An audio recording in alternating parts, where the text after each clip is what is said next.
شریک علامہ اقبال علیہ الرحمہ کی رحمہ کا ایک کلام ہے جو دعائیہ کلمات پر مشتمل ہے۔ ہو سکتا ہے بچپن میں بہت سے حضرات نے اسکول میں اس کو پڑھا بھی ہو، تو آج کا جو موضوع ہے تو اسی تعلق سے شاعر مشرق نے بھی بات کہی ہے، تو میں وہیں سے آغاز کرتا ہوں کہ لب پہ آتی ہے دعا بن کے تمنا میری، لب پہ آتی ہے دعا بن کے تمنا میری، زندگی شمع کی صورت ہو خدایا میری۔ دور دنیا کا میرے دم سے اندھیرا ہو جائے، دور دنیا کا میرے دم سے اندھیرا ہو جائے، ہر جگہ میرے چمکنے سے اجالا ہو جائے۔ زندگی ہو میری پروانے کی صورت یا رب، زندگی ہو میری پروانے کی صورت یا رب، علم کی شمع سے ہو مجھ کو محبت یا رب۔ یہی آپ کو سنانا تھا کہ زندگی ہو میری پروانے کی صورت یا رب، علم کی شمع سے ہو مجھ کو محبت یا رب۔ یہ علامہ اقبال علیہ الرحمہ نے دراصل ترجمہ کیا ہے شیخ سعدی علیہ الرحمہ نے جو لکھا ہے اس کا۔ سعدی نے لکھا ہے کہ پے علم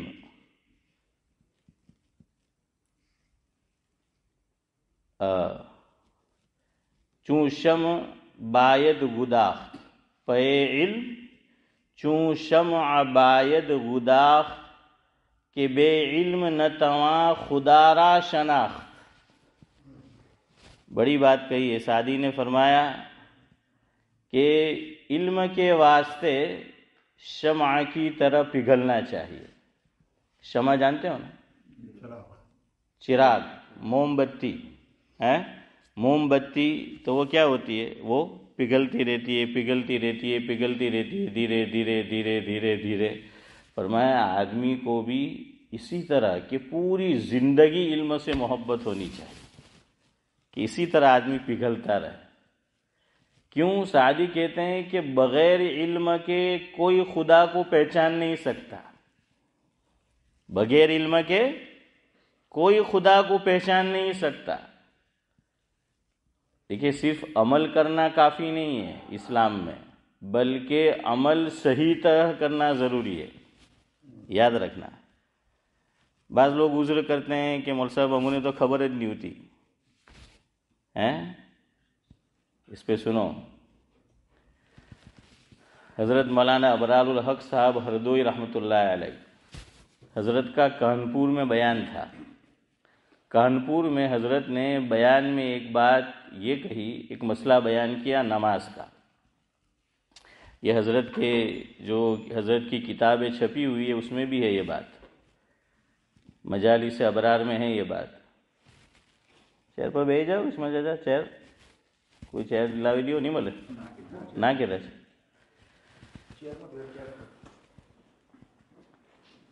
تو حضرت نے مسئلہ بیان کیا، یو پی کی زبان میں، کانپور یو پی میں پڑتا ہے۔ تو حضرت نے یہ فرمایا کہ فرض نماز جب آدمی پڑھے گا تو پہلی 2 رکعت بھری ہوئی ہوگی اور آخری 2 رکعت خالی ہوگی۔ یہ وہاں کی اصطلاح ہے۔ کیا فرمایا سعد اللہ صاحب کہ فرض نماز جب آدمی پڑھے 4 رکعت تو پہلی 2 رکعت بھری ہوئی ہوگی اور آخری 2 رکعت خالی ہوگی، اور آدمی سنت مؤکدہ، سنت غیر مؤکدہ یا نفل نماز پڑھے گا تو 4 رکعتیں یہ بھری ہوئی ہوگی۔ تو ایک بڑے میاں جن کی عمر 65 ایئرس تھی اور وہ بیان میں موجود تھے، مجلس میں موجود تھے، حضرت سے فرمایا کہ حضرت اوہو، میں نے تو زندگی بھر سنت مؤکدہ، سنت غیر مؤکدہ اور نفل جب 4 رکعت پڑھے تو میں نے تو فرض پر قیاس کیا کہ جس طرح فرض نماز میں پہلی 2 رکعتیں بھری ہوئی ہوتی ہے اور آخری 2 رکعتیں خالی ہوتی ہے یعنی قرات سے، تو میں نے اسی طرح پڑھی۔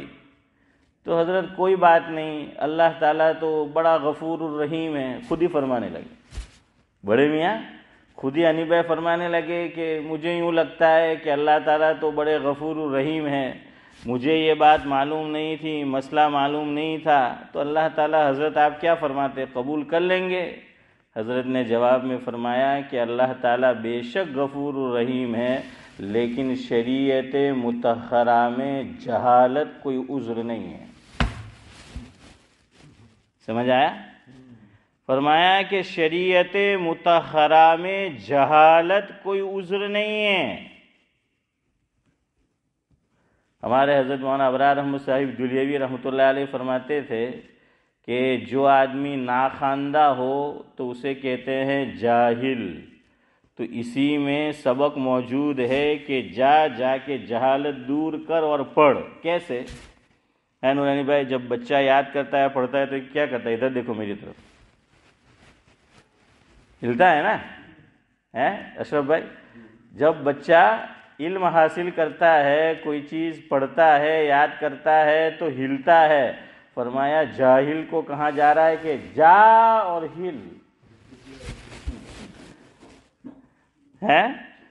جا اور ہل، یعنی جا کر علم حاصل کر، ہل علم حاصل کر۔ یاد رکھو یہ شیطان کا بڑا دھوکہ ہے، شریعت میں جہالت کوئی عذر نہیں ہے۔ باقاعدہ حدیث ہے، اللہ کے نبی صلی اللہ علیہ وسلم نے فرمایا اور آپ سب نے بارہا سن رکھی ہے، طلب العلم فریضۃ علی کل۔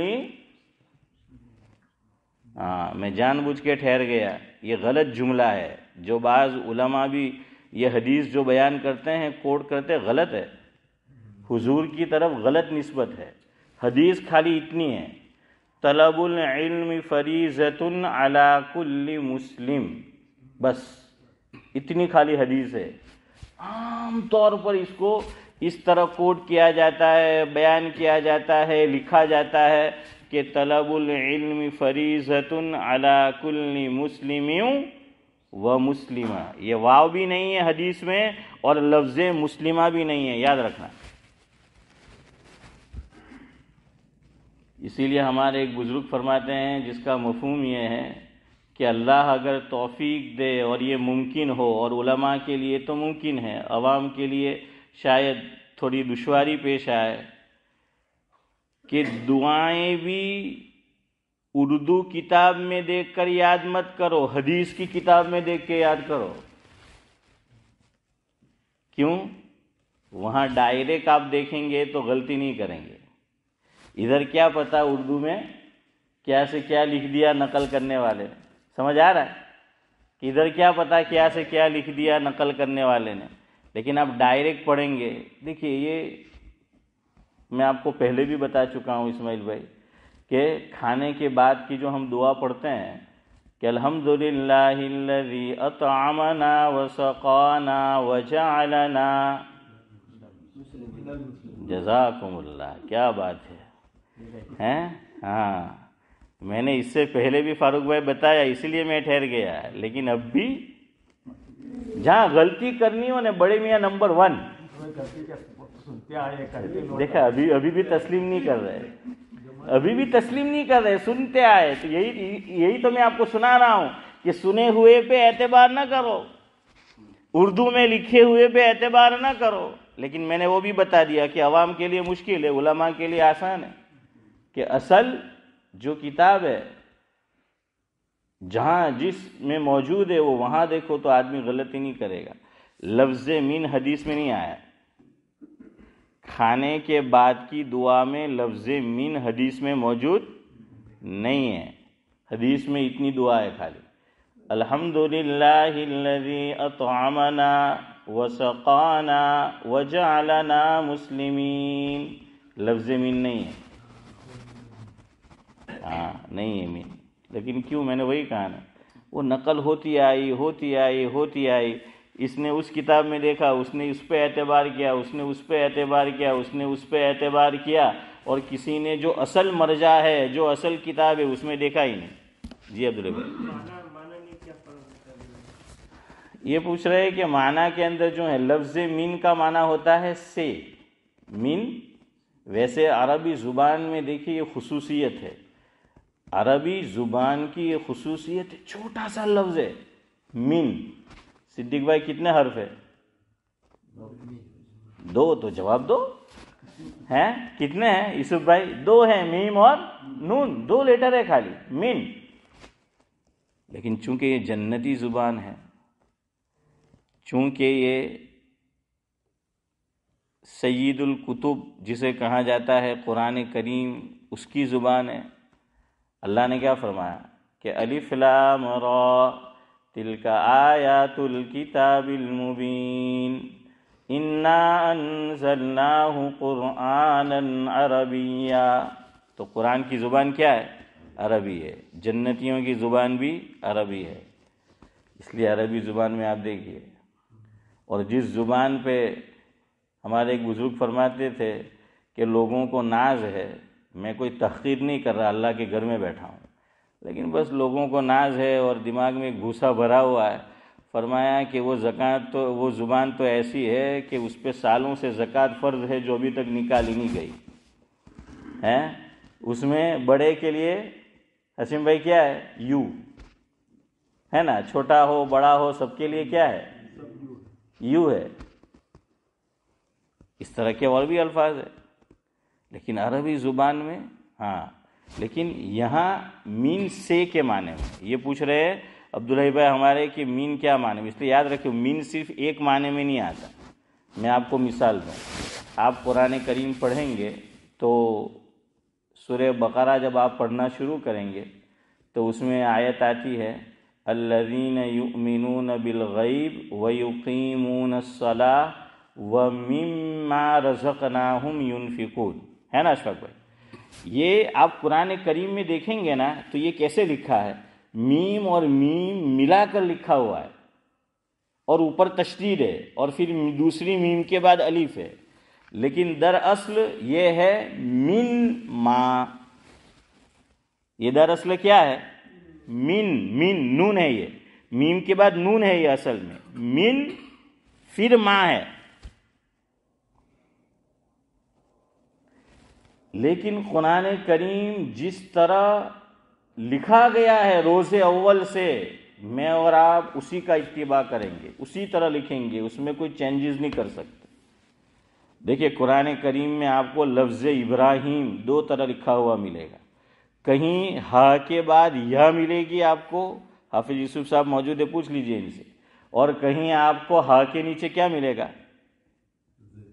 کھڑی زیر ملے گی، ہے نا، وہ ملے گی. تو اس کو بدل نہیں سکتے، جہاں جیسے لکھا ہے ویسے ہی جو ہے وہ رہنے دینا ہے.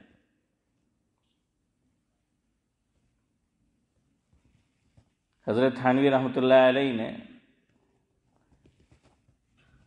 صدیق بھائی ایک بات لکھی ہے، سمجھنے کی ہے کہ بھائی قرآن کریم میں بالکل بھی ہم رد و بدل پھیر پھار نہیں کر سکتے، چاہے ہمیں معلوم ہے کہ یہاں کس طرح ہے. تو پہلے زمانے میں تو ہاتھ سے قرآن کریم لکھے جاتے تھے، تو وہ کاتب ہوا کرتے تھے. تو ایک آدمی گیا اور کاتب کو کہا کہ بھائی یہ قرآن کریم مجھے تم لکھ کر دو پورا، لیکن خبردار اللہ تعالیٰ کا کلام ہے، ایک بھی جگہ پر رد و بدل اور ایک بھی جگہ پھیر پھار نہیں کروانا. جیسا تجھے میں دے رہا ہوں اور اس میں کاپی کرنی ہے ویسا ہی دیجیے مجھے. اس نے کہا بالکل بالکل میں نہیں کروں گا. اور کہا کہ اتنے دنوں بعد آئی ہو.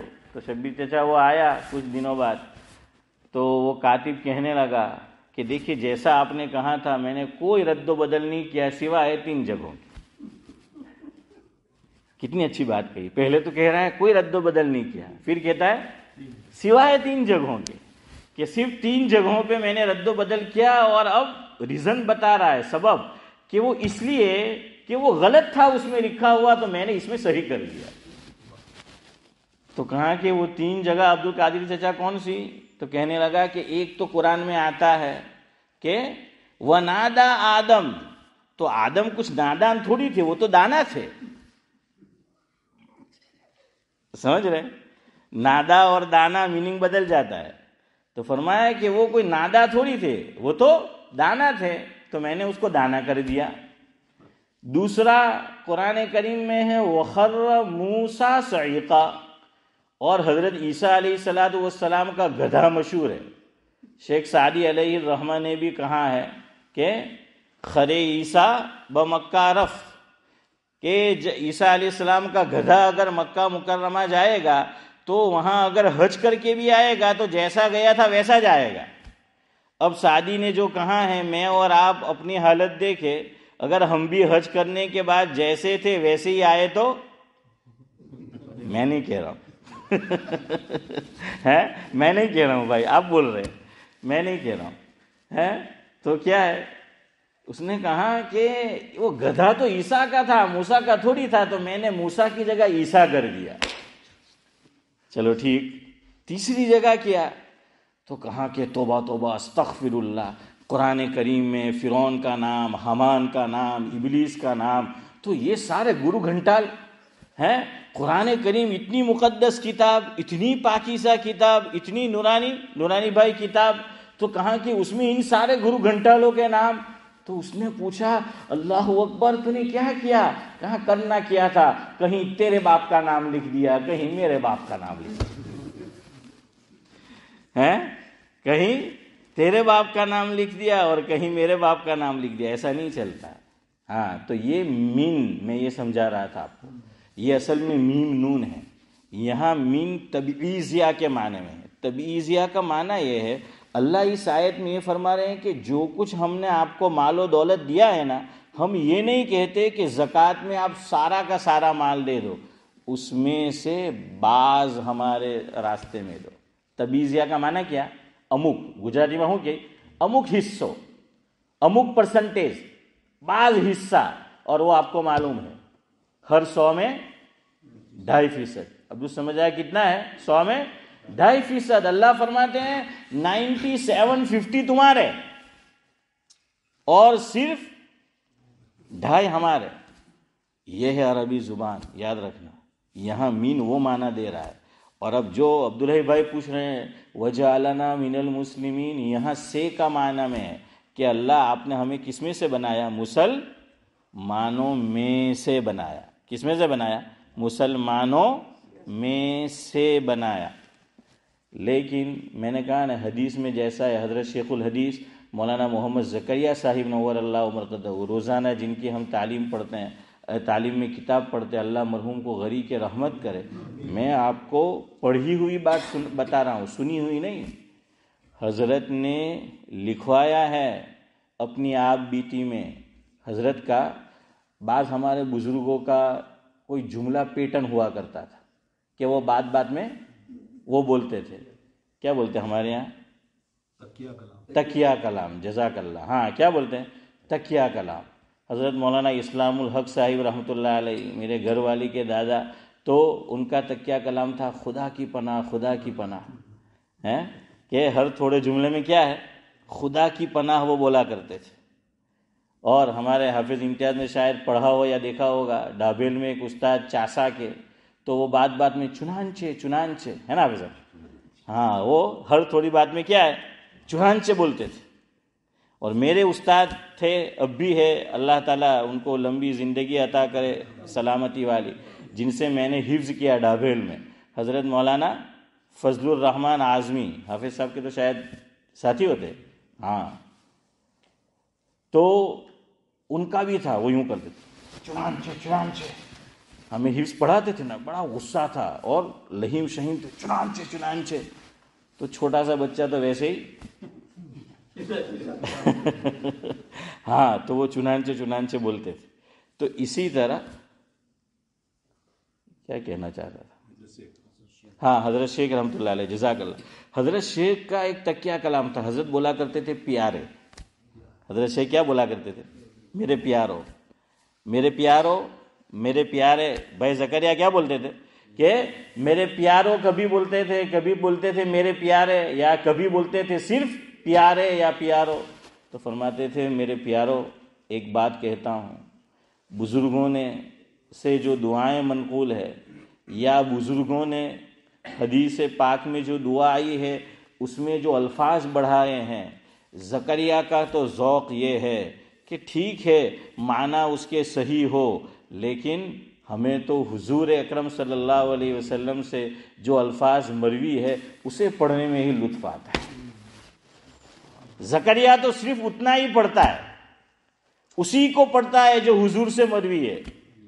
ٹھیک ہے بزرگوں نے جملے بڑھائے، معنی میننگ صحیح ہوں گے، لیکن حضرت فرماتے تھے کہ میرا تو یہ ذوق ہے کہ جتنا آقا کی زبان مبارک سے نکلا اتنا ہی پڑھو.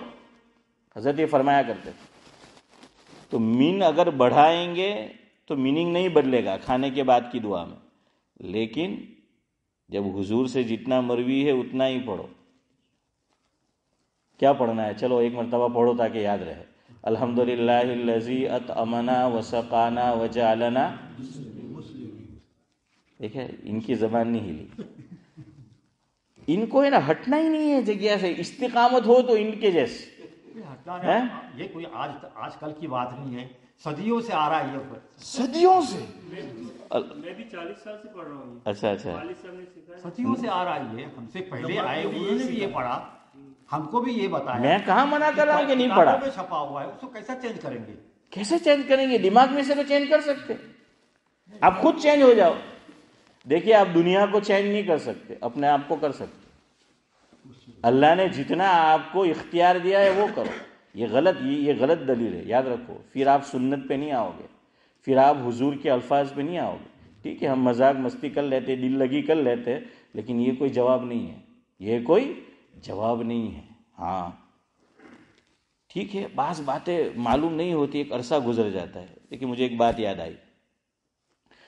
حضرت تھانوی رحمۃ اللہ علیہ کا یہ معمول تھا خانقاہ میں، تھانہ بھون میں، کہ جو بھی نو وارد آتا، نیا مہمان آتا، تو اسے آ کر بتانا پڑتا تھا آنے کے ساتھ کہ کہاں سے آیا ہے، کس مقصد سے آیا ہے، کتنے دن رہے گا، کھانے کا انتظام خود کرے گا یا حضرت کو کرنا ہے، رہائش کا انتظام خود کرے گا یا حضرت کو کرنا ہے. یہ سب چیزیں حضرت کے یہاں ضروری تھی، یہ سب بتانا پڑتا تھا آنے کے ساتھ. یہ اصول تھا حضرت کے یہاں، اور حضرت اصول کے بڑے پکے تھے. حضرت نے 80 سے زائد عمر پائی ہے. حضرت تھانوی نے 80 سال سے اوپر عمر ہوئی ہے. حضرت کی ایج جب 73 ایئرز کی ہوئی، کتنی ہے موسیٰ جی؟ 73 ایئرز کی حضرت کی عمر ہوئی، تو ایک حدیث پاک حضرت کی نظر سے گزری جس میں آقا نے فرمایا، جس کا مفہوم یہ ہے کہ جو مہمان آتا ہے تو اسے یہ نہ کہو کہ تو بیان کر. کیوں؟ اس کو ایک جھجک معلوم ہوتی ہے نا، ایک جھجک معلوم ہوتی ہے نا کہ آدمی خود آ کر بولے کہ میں اتنے دن رہوں گا. تو کہاں کہ تم خود پوچھو. کیا کرو؟ فرق سمجھ آ رہا ہے کہ اسے مت کہو کہ خود آ کے تو بیان کرے بیٹھنے کے ساتھ، بلکہ تم خود اسے پوچھو. تم بات چیت کرو گے تو وہ کیا ہوگا؟ مانوس ہوگا، ہے نا. بات چیت ہوگی تو وہ مانوس ہوگا. حضرت تھانوی رحمۃ اللہ علیہ کی جب نظر سے یہ حدیث پاک گزری، مفہوم گزرا، حضرت کی عمر ہو رہی ہے 73 ایئرس، حضرت کی زبان مبارک سے یہ جملہ نکلا کہ اللہ تیرا لاکھ لاکھ شکر ہے کہ اشرف علی کی آنکھیں بند نہیں ہوئی، ابھی آنکھیں کھلی ہے اور 73 ایئرس اس کی عمر ہو چکی ہے. اے اللہ آج تک اشرف علی نے ناواقفیت کی وجہ سے حدیث کے خلاف عمل کیا، تو اس کو معاف کر. اور آج سے حضرت نے فرمایا کہ اب ترتیب بدل دیں گے، اشرف علی آنے والے سے خود پوچھے گا. تو یہ ہونا چاہیے. ٹھیک ہے جیسے عبداللہ بھائی نے کہا کہ 40 سال سے ہم یہ کر رہے ہیں، کوئی بات نہیں، پتہ نہیں ہے آدمی کرتا تھا اور کوئی آپ نے گناہ کا کام نہیں کیا. ہاں لیکن میں یہ کہہ رہا ہوں جتنا حضور سے مروی ہے حضرت شیخ فرماتے تھے کہ اتنا پڑھو. دیکھیے ایک اور بات آپ کو بتاؤں. فجر کی اذان ہوتی ہے، فجر کی اذان کے اندر الصلاۃ خیر من النوم ایک جملہ بڑھایا جاتا ہے.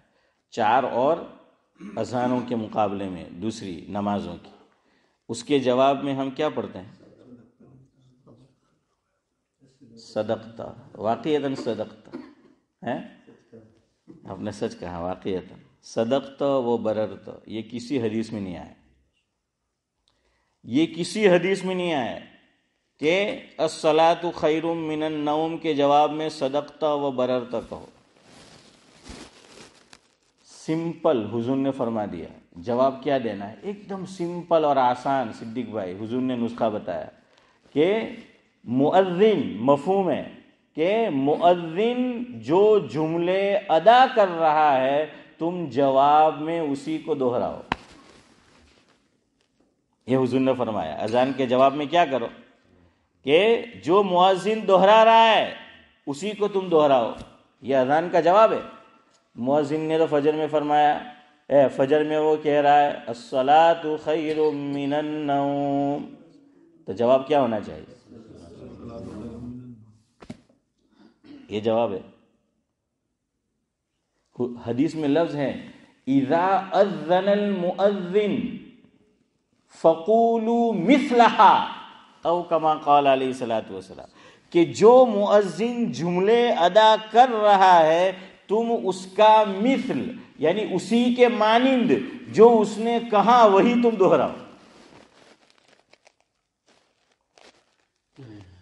تو پتہ چل جائے تو اللہ کا شکر ادا کرو۔ یہ دین کی مجالس میں بیٹھنے کا بینیفٹ اور فائدہ ہی یہ ہے کہ جو آج تک ہم سے صحیح طرح یا افضل جو طریقہ ہے اس طرح عمل نہیں ہو رہا تھا، تو ہم اب سے کیا کریں گے؟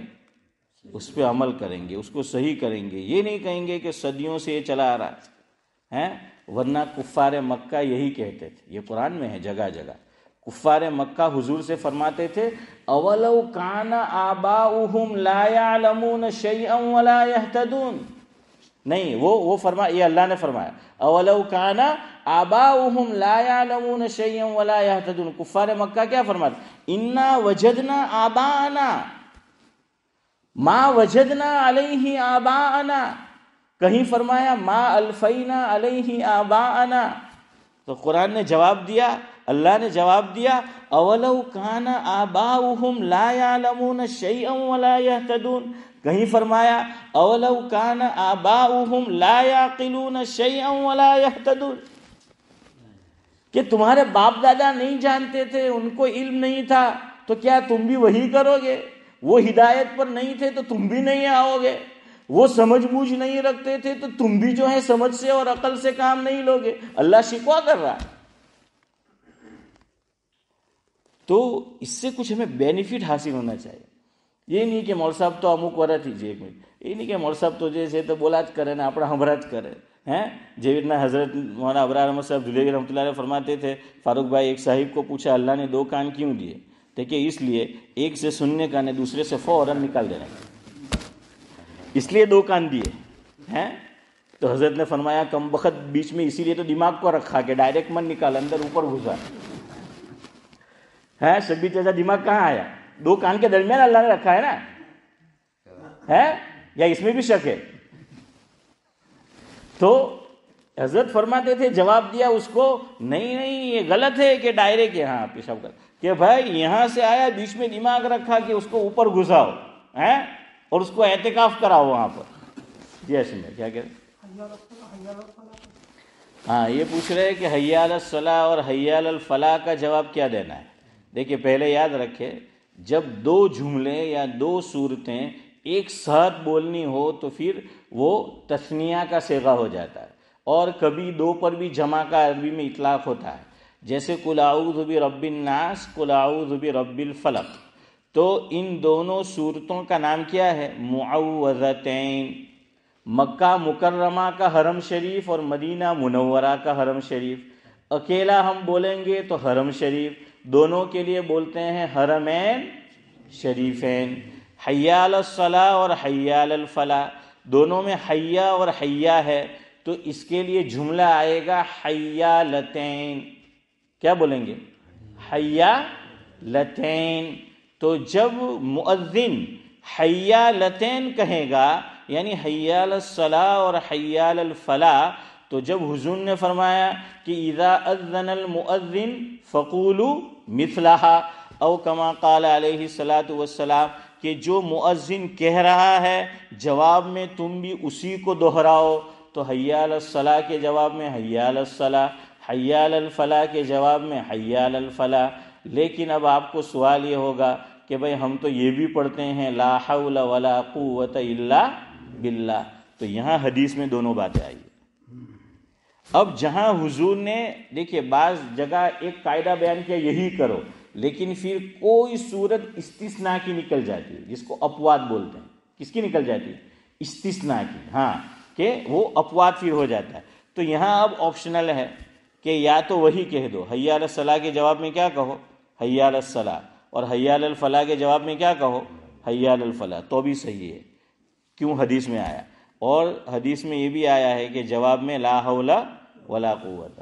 حضرت مولانا مفتی احمد صاحب خان پوری دامت برکاتہم العالیہ سے میں نے خود سنا، حضرت نے یہ فرمایا جس کا مفہوم یہ ہے اذان میں کبھی حی علتین کے جواب میں وہی جملے دہرا دو حی علی الصلاۃ حی علی الفلاح، اور کبھی اس کے جواب میں کیا کہہ دو لا حول ولا قوت الا باللہ. اور بعض بزرگوں نے فرمایا کہ کوئی حرج نہیں، دونوں کہہ دو. کیا کر دو؟ دونوں کہہ دو. لیکن عبد الصمد چچا جبار اذان پڑھ رہے ہوں گے تو آپ نہیں کہہ سکتے. ہاں وہ راجدھانی چلتی ہے، ہاں وہ بہت فاسٹ چلتی ہے. لیکن ہمارے اشفاق بھائی کہیں گے یا اور دیگر حضرات ہے تو آرام سے آپ کہہ سکتے ہیں. تو خیر بہرحال ایک بات یہ بھی یاد رکھ لو، کوئی بات نہیں کہہ دو. اگر بڑے میاں نے آگے بھی کہہ دیا تو بھی اذان کا جواب دیکھیں وقت ہو گیا ہے تو چلو اسی پہ اب ختم کرتے. اذان کا جواب کہاں تک دے سکتے ہیں؟ بعض مرتبہ ہمیں سخت پیشاب کی حاجت ہے یا بڑے استنجے کی حاجت ہے اور ہم آئے اذان ہو رہی ہے لیکن ہم جواب نہیں دے سکتے. کیوں؟ خالہ کے گھر جانا ہے. کہاں جانا ہے؟ بیت الخلا. ہاں تو اس کو بیت الخلا بولتے ہیں. تو ہمارے حضرت مولانا ابرار احمد صاحب دھلیوی رحمۃ اللہ علیہ فرماتے تھے سیدپون ایک جگہ ہے بھروچ میں، وہاں مدرسہ بھی ہے. تو ان کے ایک بھائی وہاں مدرس تھے سیدپون دارالعلوم میں، تو ان کی فیملی بھی وہیں تھی. تو اب یہ اردو بولتے ہیں، یہ لوگ دھلیا کے ہیں مالیگاؤں، تو یہ اردو بولتے ہیں وہاں. اور اب گجرات میں رہے ہیں وہ. اب بھروچ سیدپون میں وہ رہتے تھے. تو ان کی بھابھی حضرت کی عبداللہ بھائی کیا کیا، بیٹھنے کے لیے گئی پڑوس میں. اب وہ سب گجراتی بولتے ہیں ને આપણે તો ઉર્દુ બોલે તો હારા અમુક તો આપણું પોતાને જ ઓહું આવે, એટલું ભારી આપણું ઉર્દુ બોલાણી ભાઈ. ہاں تو پتہ نہیں کہنا کیا اور کہتے کیا ہے. تو وہ ان کی بھابھی نے کہا سعد اللہ صاحب کہ بس اب مجھے جانے دو، مجھے بیت الخلا جانا ہے. تو وہ گجراتی فیملی کہنے لگی کہ جو ہمણાં તો આવ્યા એમ કે ને ચાલ્યા بھی હવે બેહો ને એમ કે જરાક વાર. تو وہ بیچاری شرم میں بیٹھ گئی. کچھ دیر بعد پھر کہا بھائی زکریا کہ بیت الخلا جانا ہے. تو کہ ابھی تو آئی ہے، ذرا دیر اور بیٹھو. انہوں نے کہا کہ نہیں اب تو جانا ہی پڑے گا ہے، اب تو جو ہے وہ جانا ہی پڑے گا. تو کہ کی خالہ نہ گر جوانا. تو کہ وہ اب سمجھ آیا ان کو کہ بیت الخلا کو بیت الخالہ سمجھ رہی تھی یوسف بھائی کہ خالہ کے گھر. انہوں نے کہا خالہ کے گھر نہیں جانا، مجھے بیت الخلا جانا ہے، ٹوائلٹ جانا ہے. اور ہمارے حضرت اس پہ ایک شعر سناتے تھے کہ یہ نہ نانی کا گھر ہے یہ نہ نانی کا گھر ہے نہ دادی کا میخانہ، اچھے اچھوں کا نکل جاتا ہے یہاں. میں نہیں بولوں گا. تو بہرحال جو ہے تو وہ چیز ہے. تو بیت الخلا کو بیت الخالہ جاوید بار اور بیت الخالہ کو پتہ نہیں کیا کیا کر دیتے ہیں. تو سمجھ آ گیا کیا کہہ رہا تھا آخری بات؟ ہاں جزاک اللہ. اذان کا جواب تو ٹوائلٹ میں گئے آپ یا کسی سے فون پہ ضروری بات ہو رہی ہے، اذان ہے تو تھوڑی دیر اب وہ آپ کے اوپر چھوڑ دیا ہے. 2 منٹ 4 منٹ گزرے آپ جواب دے سکتے، جواب دے دو. آپ ٹوائلٹ میں سے آئے اذان ہو گئی ہے کوئی بات نہیں، زیادہ دیر نہیں گزری جواب دے دو. آپ فون پہ تھے زیادہ دیر نہیں گزری جواب دے دو. آپ باہر سے آئے اندر آئے کہ مؤذن کہہ رہا تھا لا الہ الا اللہ، کیا کر دو جواب دے دو. بڑی جی اب یہ پوچھ رہے ہیں کہ تلاوت کرے، شبیر چچا پوچھ رہے ہیں کہ تلاوت کرے تو جواب دینا ہے کہ کیا کرنا ہے. مولانا خالد سیف اللہ رحمانی صاحب دامت برکاتہم العالیہ بڑے عالم ہیں ہمارے انڈیا میں، اللہ ان کا سایہ ہم پر تعدیر سلامت رکھے. تو حضرت کے فتاوی چھپے ہوئے ہیں کتاب الفتاوی کے نام سے، اس میں یہی سوال کیا گیا کہ ایک آدمی قرآن کریم پڑھ رہا ہے مسجد میں بیٹھ کر یا انڈیا میں ہے تو گھر پہ اور اذان ہو رہی ہے، اب وہ قرآن شریف کو بند کر کے اذان کا جواب دے یا یہ کہ پڑھنا جاری رکھے؟ تو حضرت نے فرمایا کہ دونوں طرح صحیح ہے، کہ اگر وہ قرآن شریف پڑھنا جاری رکھے گا اور اذان کا جواب نہیں دے گا تو یہ بھی ذکر اور یہ بھی ذکر. لیکن اب سنو، لیکن بعض عبادتیں وقتی ہوتی ہے کہ ٹائم نکل گیا فنش، پھر نہیں کر سکتے. وقتی قرآن کریم وقتی عبادت نہیں ہے، آپ جب چاہے قرآن کریم کی تلاوت کر سکتے ہیں. ہاں علماء نے یہ لکھا ہے کہ جب سورج غروب ہو رہا ہو، سورج ڈوب رہا ہو، سورج سر پہ ہو، بہتر ہے، ناجائز نہیں. یہ بات ہے ملفوظات فقیہ الامت میں حضرت مفتی محمود صاحب رحمۃ اللہ علیہ سے سوال کیا گیا کہ یہ 3 اوقات جو ہیں کہ سورج نکل رہا ہے، سورج غروب ہو رہا ہے، سورج سر پہ ہیں، تو ہم استغفار کریں یا یہ کہ قرآن کریم کی تلاوت کریں؟ حضرت نے فرمایا کہ آپ تلاوت کر سکتے ہیں لیکن بہتر ہے کہ استغفار کریں. کیوں؟ اس زمانے میں اس وقت میں مشرکین کیا کر رہے ہوتے ہیں؟ سورج کی عبادت کر رہے ہوتے، پرستش کر رہے ہوتے، اور تو گویا کہ ہم اس سے استغفار جو ہے وہ کر رہے ہیں، اللہ تعالیٰ سے پناہ ہم طلب کر رہے ہیں. تو حضرت یہ وقتی عبادت ہے. حضرت نے لکھا بہتر ہے کہ قرآن شریف کی تلاوت بند کر دو اور کیا دے دو؟ جواب دے دو. کیوں؟ قرآن تو آپ ویسے بھی پڑھ رہے تھے اور اذان کے بعد پھر پڑھیں گے اور جب چاہے پڑھ سکیں گے، لیکن اذان کا جواب تو جب چاہے تب نہیں دے سکتے، اس لیے بہتر ہے اذان دو. جی જુમ્માના દિવસે ટાઈમ અજાન થાય ને 7-1 મિનિટ હોય તો 2 રકાત તહેજુદ વઝુ પડી હોય તો તે ટાઈમના અંદર હું નમાઝ કોઈ વખત પડી લેતો પછી તો دیکھیے تحیۃ الوضو جو ہے نا، یہ حدیث میں یہ فرمایا جس کا مفہوم یہ ہے آدمی بیٹھنے سے پہلے پڑھے. یہ حدیث میں لفظ ہے تحیۃ الوضو کے لیے کہ میں اور آپ مسجد میں آئے تو صدیق بھائی کیا کرنا ہے؟ ابھی بیٹھ نہیں جانا ہے، سیدھا کیا کرو؟ نماز جو ہے وہ شروع کر دو بیٹھنے سے پہلے. ہاں یہ ہوئی نا بات ہے. تو اب یہ پوچھ رہے ہیں کہ بیان شروع ہو تو کیا ہے؟ تو یہاں پھر یاد رکھو، جب فقہا نے یہ لکھا ہے اجتماعی عمل ہو رہا ہو تو انفرادی عمل نہیں کرنا ہے. یہ تحیۃ الوضو، تحیۃ المسجد انفرادی عمل ہے، اور جو بیان ہو رہا ہے وہ کیا ہے؟ اجتماعی عمل ہے دین کا. تو اب آپ نہیں پڑھیں گے تو آٹومیٹک ثواب مل جائے گا.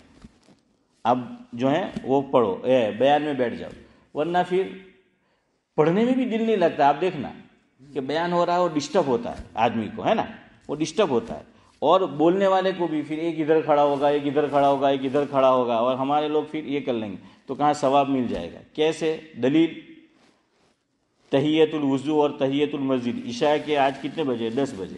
میں اور آپ 9:59 کو مسجد میں آئے، وضو تازہ وضو بنایا ہم نے وضو بھی نہیں پڑھی، تحیۃ 2 رکعت نماز، تحیۃ المسجد بھی نہیں پڑھی، سیدھے عشاء کی نماز میں ہم شامل ہو گئے، ثواب دونوں کا مل گیا. سمجھ آ رہا ہے؟ ثواب دونوں کا مل گیا، حالانکہ ہم نے نہیں پڑھی. بیان میں بیٹھ گئے آپ کو ثواب مل گیا، تحیۃ الوضو کا بھی مل گیا، تحیۃ المسجد کا بھی جو ہے وہ مل گیا. تو اس لیے انفرادی عمل نہ کرو، اجتماعی عمل جب ہو رہا ہو تو.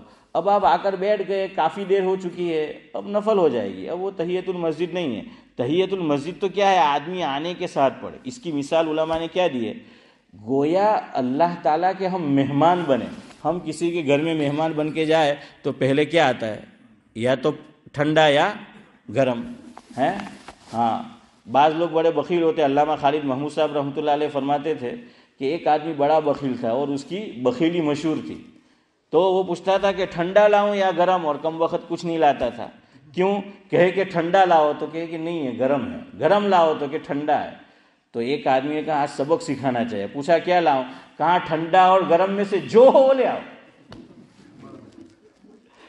خیر 10 منٹ میں نے زیادہ لے لی. سبحان اللہ بحمدہ، سبحانک اللہم وبحمدک، نشہد ان لا الہ. جاوید بھائی کیوں ہے؟